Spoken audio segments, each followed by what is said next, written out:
नाजरीन, इस वक्त हम मौजूद हैं आरटीओ ऑफिस श्रीनगर में। हमारे साथ आरटीओ मौजम अली साहब हैं और आपको बताते चले कि अगर ओवर चार्जिंग के मामला सामने नजर आए तो कह सकते हैं कि वहां पर एक गाज जरूर गिरनी चाहिए।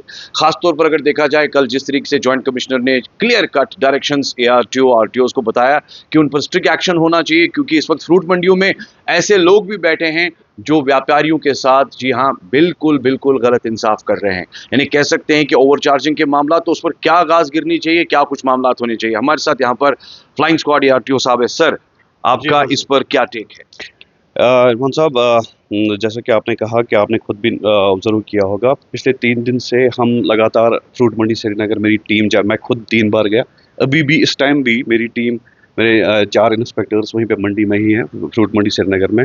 और उसके अलावा जितने भी हमारे डिस्ट्रिक्ट्स हैं, हर एक डिस्ट्रिक्ट में जहाँ पे पर्टिकुलरली फ्रूट मंडीज़ हैं, चाहे वो बारामुल्ला हो, सोपोर हो, शोपियान हो, अनंतनाग हो या श्रीनगर हो, हर हर डिस्ट्रिक्ट में एक स्पेशल टीम बनाई गई है, ये ताकि हम इसको थोड़ा सा चेक कर पाएँ। और for last 3 days the teams have been visiting the mandis. वहाँ पे हमने जो फ्रूट ग्रोवर्स एसोसिएशंस हैं और प्लस जो ग्रोवर्स हैं और ट्रांसपोर्टर्स हैं, सबसे हम मिले। जी सर।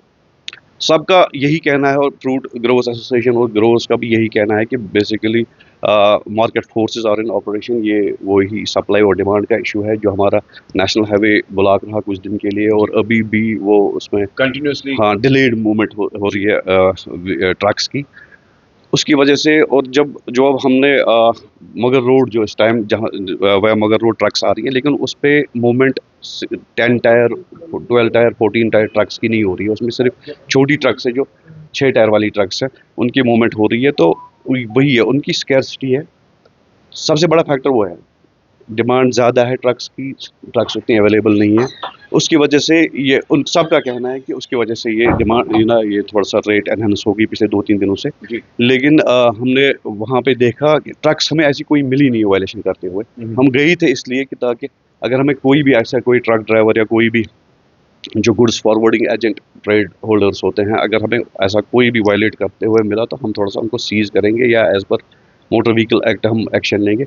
मिला हमें कोई नहीं, लेकिन हम तब भी सबसे मिले वहाँ पे। बड़ा इंपॉर्टेंट सर ये है कि जो लोग इस वक्त आपको टेलीविजन पर देख रहे हैं, जो इन कारोबारी सरगर्मियों के साथ जो वाबस्तगी जिनकी है, खास तौर पर कोई ऐसा टोल फ्री नंबर या कोई ऐसा कनेक्टेड नंबर सीधा शिकायत दर्ज हो सकती है? जी एग्जैक्टली, टोल फ्री नंबर मैंने सामने रखा है लिख के, 96, मैं आपकी वसादत से ये पहुंचाना चाहता हूँ लोगों तक। 9622002432, ये हमारा हेल्पलाइन नंबर है। कोई भी, जिसको भी कोई भी ग्रीवेंस या कोई भी कंप्लेंट हो ओवर चार्जिंग की, वो डायरेक्टली इस नंबर पे कॉल करके हमें बता सकते हैं कि किसी भी ट्रक ड्राइवर ने, किसी भी ट्रक ओनर ने उनको ओवर चार्ज किया है। ओवरऑल अगर हम देखेंगे सर, कल जिस तरीके से चीफ मिनिस्टर उमर अब्दुल्ला साहब को लेकर बात करें, इनॉग्रेशन के साथ साथ जो मामले न्यूली कंस्ट्रक्टेड भवन को लेकर, तो उसमें जो वो फॉर्मली कह सकते हैं जो लॉन्च हुआ पीवीसी, उसका क्या सर रजिस्ट्रेशन सर्टिफिकेट से रिलेटेड जो चीज़ें हैं, उसका क्या एक्चुअल इम्पैक्ट रहेगा और वो किस तरीके से अब काम करेगा सहूलियात के लिए? एक्चुअल इम्पैक्ट इसमें यह है कि वो पोर्टेबल, एक आपको पीवीसी कार्ड में आरसी मिलेगी। अब पोर्टेबल आप अपने उसमें पॉकेट में रख सकते हो, अपने वॉलेट में रख सकते हो। वो उसका एक इम्पैक्ट रहेगा। तो इसका अक्सर हम देखते हैं कि हमें फिर डर रहता है कि कहीं हमारी आरसी डिस्ट्रॉय ना हो जाए, पानी से कहीं खो ना जाए। अब हमेशा आप एक पोर्टेबल फॉर्म में इसको अपने pocket, it is in the process. Yes, this is in the process. तो अप्लाई कर सकते हैं लोग उसके लिए? जी उसके लिए जी। और मीनवाइल हाँ, मैं अब और एक बात कहना चाहूँगा जो रिगार्डिंग दिस, जो हमारा ये शॉर्टेज ऑफ ट्रक्स है जी, तो उसमें हमारे ट्रांसपोर्ट कमिश्नर साहब ने भी उनने आरटीसी अथॉरिटी से मतलब कल भी मैं देख रहा था, वो उनके साथ टेकअप किया परसों भी। तो उन्होंने भी बोला है कि हाँ वो प्रोवाइड करेंगे ट्रक्स, आरटीसी ट्रक्स। तो उससे थोड़ा सा ये गैप, हाँ जेके आरटीसी ट्रक्स, तो उससे वो गैप थोड़ा फिल हो जाएगा। और ग्रोवर्स की भी यही डिमांड है, जो भी ग्रोवर्स एसोसिएशन, उनकी भी यही डिमांड है कि हमें आरटीसी की ट्रक्स मिले, क्योंकि मैं कल भी गया था, परसों भी गया था, उनकी भी ये डिमांड है कि उनको आरटीसी। फाइनल क्वेश्चन मेरा ये है कि ऑनलाइन सर्विसेज पोर्टल को लेकर अगर रजिस्ट्रेशन हो या री रजिस्ट्रेशन के मामला हो या चालान के मामला हो, उसमें कहीं ना कहीं एक कियास है, कंफ्यूजन है। अगर कोई गाड़ी बाहर से आती है, यहाँ पर वो रजिस्टर कराना चाहता है, चालान पेंडिंग, री रजिस्टर कराना चाहता है, री रजिस्ट्रेशन का अभी ऑनलाइन ये अवेलेबल नहीं है ये सर्विस। री रजिस्ट्रेशन के लिए फिजिकली उनको आना पड़ता है, गाड़ी का इंस्पेक्शन होता है, बाद में उनको वो डॉक्यूमेंट्स यहाँ पे फाइल बिल्कुल फिजिकल फॉर्म में देनी पड़ती है।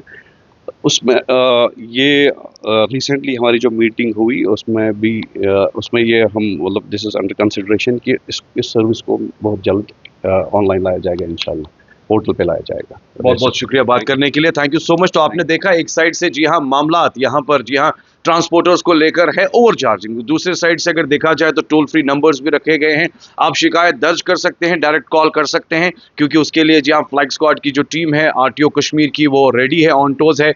एसआरटीसी बस सर्विसेज के साथ साथ कई सारा इनिशिएटिव जो है फ्रूट ग्रोवर्स को लेकर लिया जा रहा है और ऑनलाइन री रजिस्ट्रेशन के मामलात उस पर भी बात की जा रही है। With video journalist Mohammad Shafi के साथ सईद इरफान फाजिल, गुलिस्तान न्यूज, श्रीनगर, कश्मीर।